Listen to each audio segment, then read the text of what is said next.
Question for Mark Taguba. Bakit enrolled ka na sa Davao,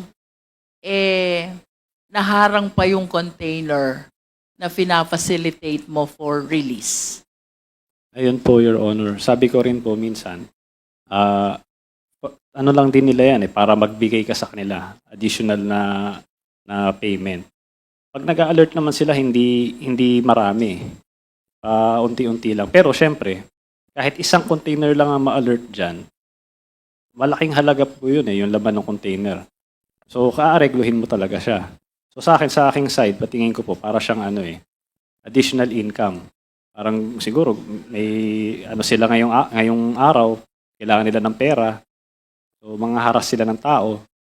Pupunta ka sa kanila, mag-aareglo ka. Mark, I am talking about the container which had this metal cylinder with illegal drugs.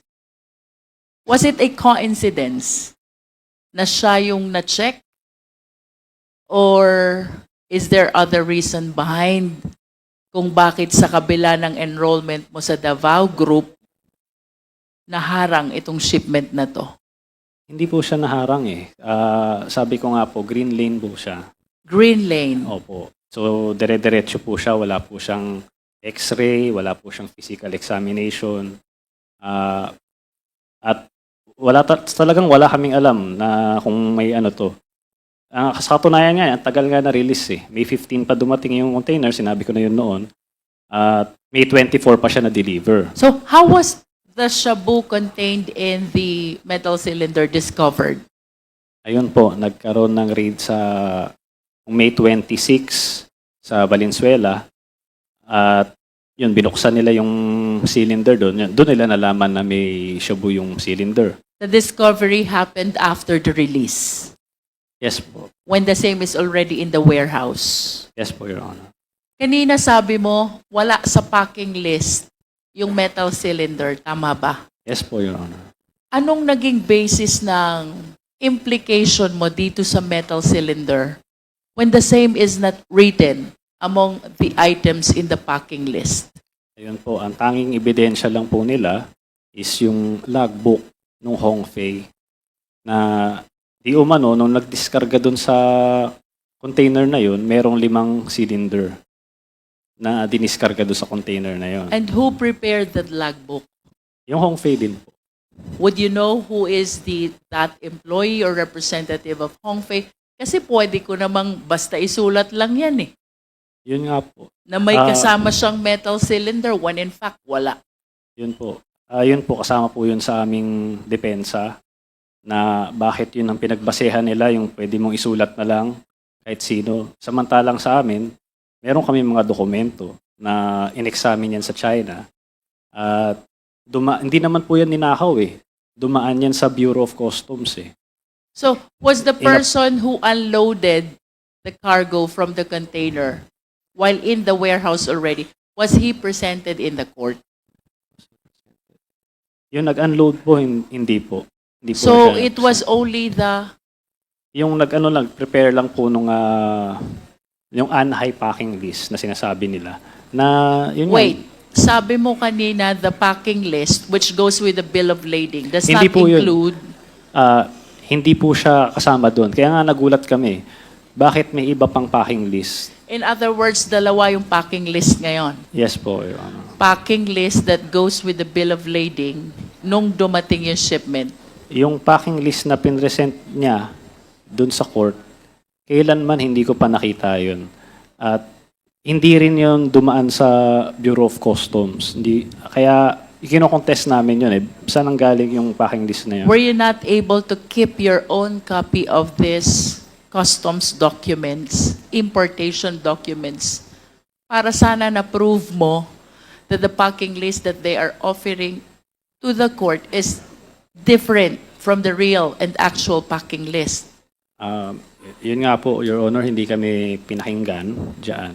But were you able to keep for yourself Opo, copy of the importation documents? Opo, pinresent po namin yan. Yun bang documents mo, do they bear the stamp of the BOC that they were processed already? Yes po, Your Honor. Mismong BOC. Tapos yung packing list nila, mayroon ding tatak ng BOC. Wala po. Ano nga lang po siya gawa-gawa lang eh. So, yun nga, kahit sino pwedeng gawin yun. So, bakit yun yun yung sinuportahan ng korte, no? Mr. Chair, we are talking about here about two packing lists. One with the stamp of the Bureau of Custom and the other without the stamp of the Bureau of Custom. I just want to manifest how come if the one with the stamp was likewise presented in court, present nyo ba? Yes po. After po yung present namin, tsaka lahat po ng dokumento na dumaan po sa BOC. I just want to state for the record, Mr. Chair, why between these two documents, the one with the stamp of the BOC and the one without the stamp, the one which was appreciated in hearing the case, is this one which does not bear the stamp of the BOC? That is a manifestation, Mr. Chair. And kanina po, sabi ni Mr. Guban, thank you Mr. Taguba, since time immemorial, aba nakakaalarma po yan. Napakarami po ng estudyante ng Customs Administration. And even myself, I was able to teach a lot of Bachelor of Science in Customs Administration students. It is quite alarming na ang dadatnan nilang sistema sa BOC has been installed since time immemorial. Talo pa, Mr. Chair, ang principle of law since time immemorial. So, in this light, Mr. Chair, I wish to share to the committee, I hope this is the one of the actual forms which are being used as bill of lading. Secretariat, please. Mr. Guban, based on your experience as an employer official of BOC for a long period of time, please walk us through. Paano po ba ginagamit itong form na ito? And I wish to give emphasis also to his statement earlier. Dapat dun sa loading pa lang, kilala na natin kung sino yung shipper. And if the shipper, I do not understand why he should be different from the owner of the shipment or the exporter. If they are two different persons, I wish that the names of both should be reflected. That is for us to be able to determine the parties accountable for the contents of the container. Not only that, Mr. Chair, pagdating dito sa Pilipinas, kung ang consignee is different from the owner, the identity of both must be disclosed as well. And we have to emphasize also that this bill of lading, if I am not mistaken, is under oath. Bawal magsinungaling. I remember, Mr. Chair, during our hearing in the Dangerous Drugs Committee about the illegal drugs which was apprehended at Empire 999 in Mexico, Pampanga. Ito pong form na ito ay napakaraming iniwan na blanko. Reason kung bakit hindi natin matrace kung sino ang party accountable. So, I wish to bring this as well to the attention of the BOC. Aanin po ba natin yung mga cells na yan? Yung mga blankong yan, kung hindi po natin uobligahin ang mga parties concerned to fill in the necessary and accurate information. Bakit po kailangan nating mag-process, tumanggap ng bill of lading na bungi-bungi? So that in case of illegal kargamento or contraband, hindi maintindihan kung sinong hahabulin. And the worst scenario is, the people in between naghanap buhay lang, natuwa dun sa kita nila, like the consignee for hire, like the custom broker, both are totally unaware of the contents of the container, sila ang nakukulong. So, Mr. Chair, may we request Jimmy Guban, ano po ba dapat sinusulat dito sa bill of lading na ito? Please walk us through as to the actual practice at the POC.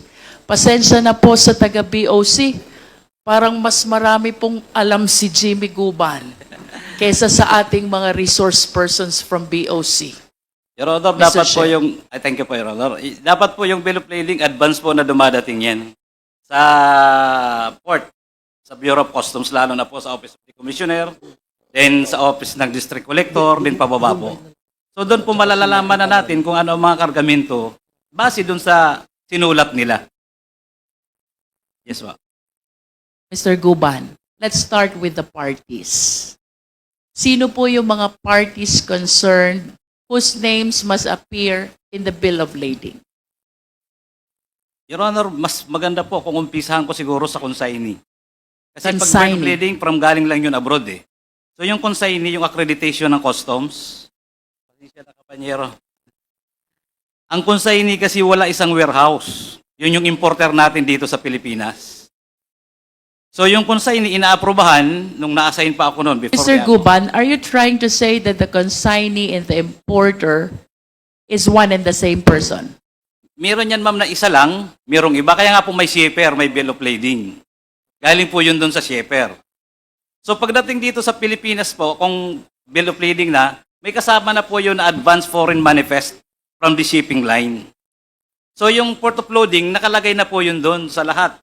Ibig sabihin, from the port of loading, nakadeklara po yun doon sa packing list kung ano yung laman po ng container.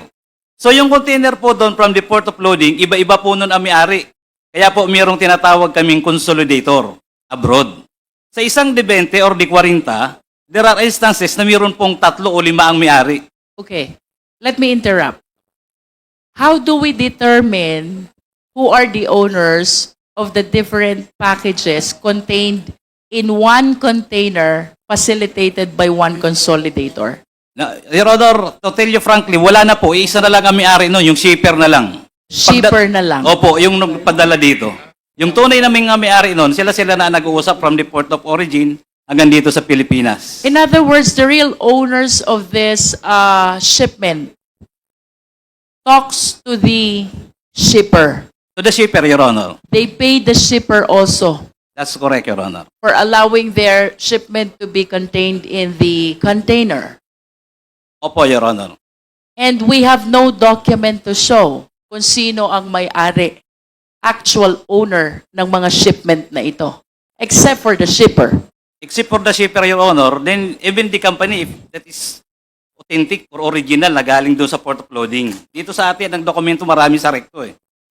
So, yun po, Your Honor, dapat chine-check para yung bill of lading masabi natin di na tama. So, para pagdating doon sa, ibinangga nyo po yun sa consignee, yung importer na. Pagdating po dito, yung consignee kasi, yun yung lumalabas na importer, sila ngayon ang magdideklara, yung license broker.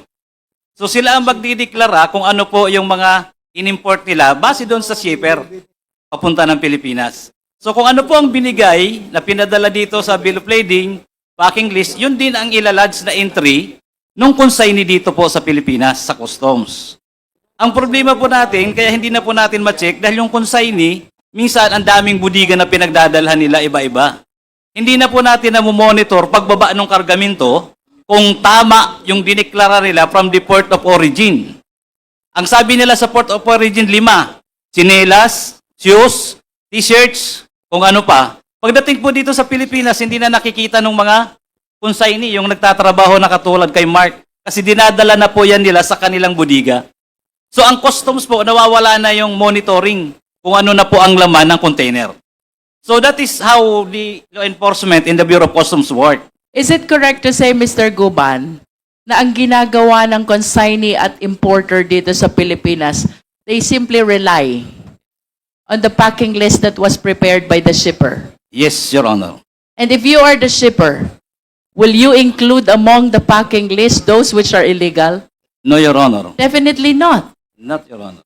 In other words, dapat may actual inspection, From the port of origin, Your Honor. That's correct. both from the port of origin and at the port of unloading. Yes, Your Honor. Opo. Tama po ba? Yes, Your Honor. Please continue, Mr. Guban. So, pagdating po dito ng consignee, iba-ibang may-ari, yung container minsan sa kalsada lang po yan.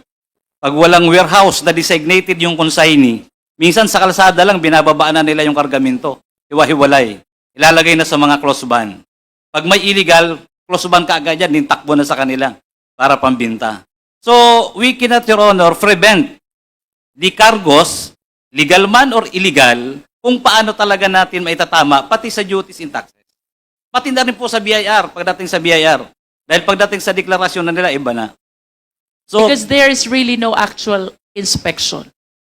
Your Honor, hindi naman po, kahit na wala na pong actual inspection sa x-ray makikita, kundi pagdating po doon sa labas. Kasi pagdating na po sa labas na wala na sa customs area, customs zone, nasa kanila na po for delivery na, where the customs importation will finish. So doon na po yung sa kanila na. Yung mga nandoon pala ay mamahaling laptop, mamahaling mga taxable goods. Hindi na po namin yun nakikita, hindi na po nakikita ng customs yun, kasi nandun na yun, sarado na ang budiga nila. So lalo na po pag ito nandun sa mga industrial estate. So rami po ang palusot na nangyayari from the port of origin, port of loading, hanggang doon po sa delivery po dito sa atin sa Pilipinas. Attorney, I have few questions.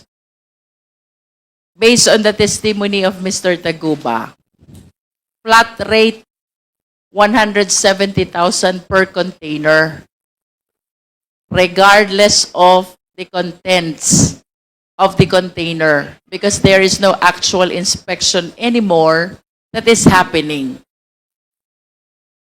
Would you agree with me, malaki ang pera na nawawala sa gobyerno? Yes, Your Honor, I agree. Yes.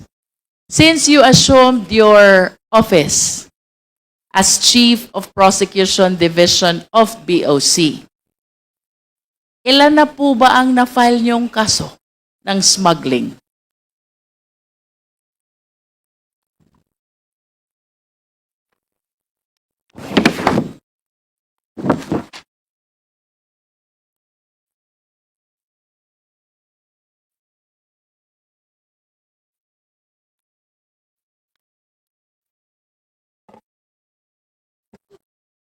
Your Honor, based on our data, there are 508 cases from 2018 to 2024, Your Honor, Where do you file those cases? before the Department of Justice, Your Honor. DOJ. Yes, Your Honor. Ilan naman po ang nakaabot sa court?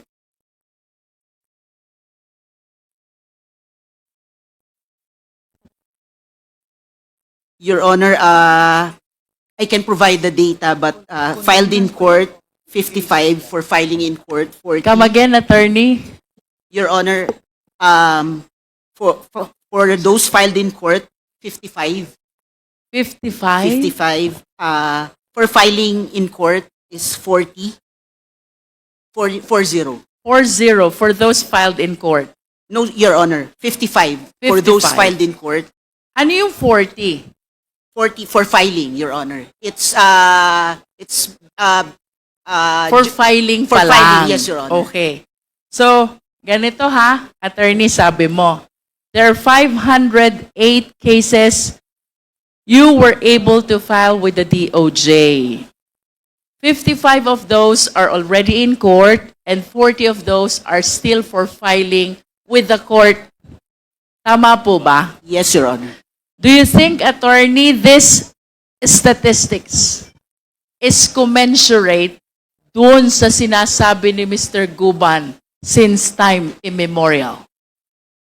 Well, Your Honor, based on the numbers alone, it's low, Your Honor. But however, there are several Or factors. let me rephrase my question. It's quite unfair for you.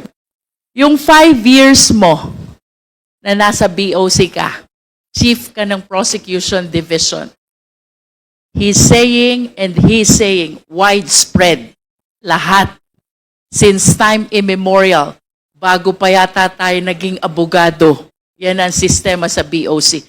Do you think that these numbers are commensurate to the way that they are describing the TARA system, which even encouraged smuggling activities in BOC? Is it commensurate? Well, Your Honor, based on numbers alone, Your Honor, it may not be commensurate. It But, is not commensurate. but Your Honor, What do you think is lacking in your system? Attorney, I hope you realize napakabigat ng burden na nakaatang sa'yo. yes, Your Honor, I do realize that, Your Honor. Yes. Your Honor, there are several factors, Your Honor.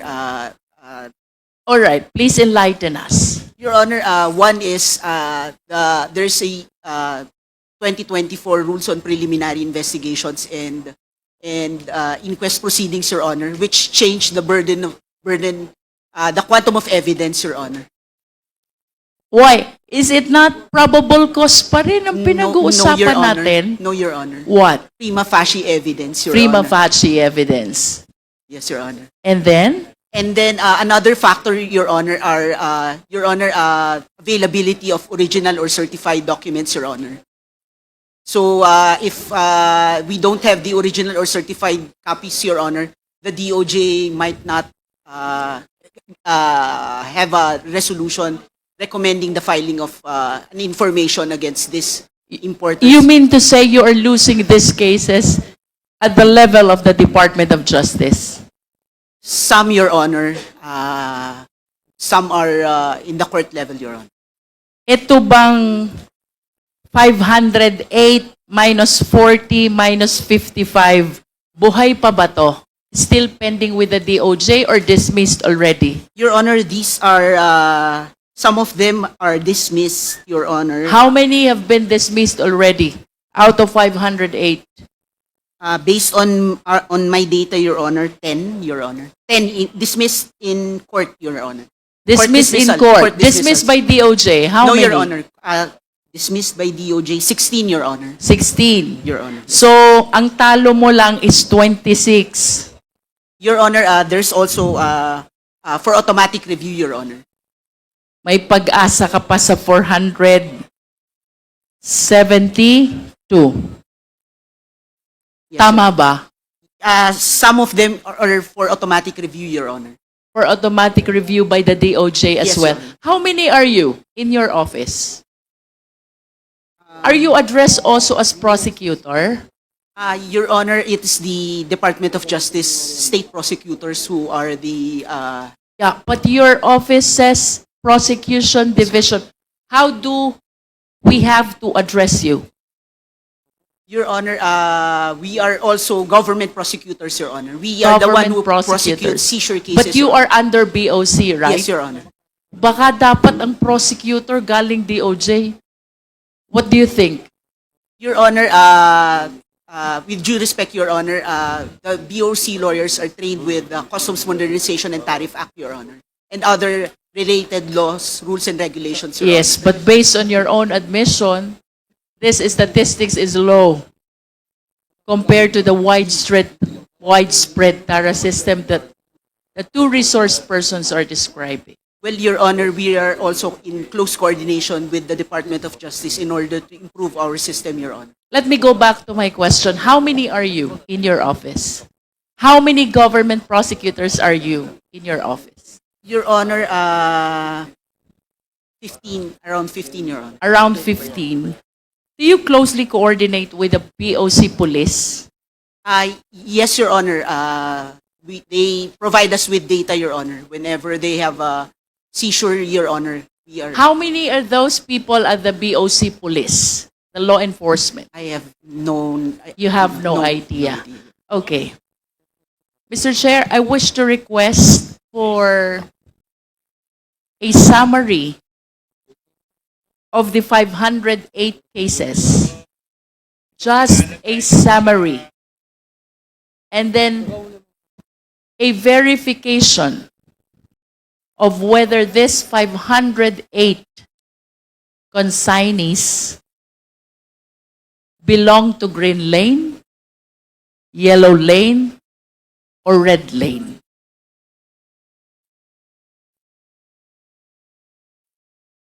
Thank you, Attorney. Yes, Your Honor. We will provide the requested data, Your Honor. Mr. Taguba, one last. Si Kenneth Dong, is he associated to Davao Group? Wala po akong personal knowledge. Parang nakikita ko lang may picture sila eh. Hindi ko po alam. Do you believe that what happened at the warehouse, the raid that happened at the warehouse, where this metal cylinder was discovered containing shabu, do you believe that this is just part of the regular operation of the law enforcement? And it is just a coincidence that you are one among those enrolled with Davao Group. Nagkataon lang ba ito? Sa akin po, kasi wala naman po akong personal knowledge. Sabi ko nagkataon lang. Nagkataon lang. Opo. Dahil wala naman po akong alam eh. Bukod dyan wala po akong alam sa mga ganyang bagay. Mr. Chair, as a final word, I know I have said this before, but I think the revelations that we continue to hear from the resource persons warrants really the revisit of the charter of the Bureau of Customs. Thank you, Mr. Chair.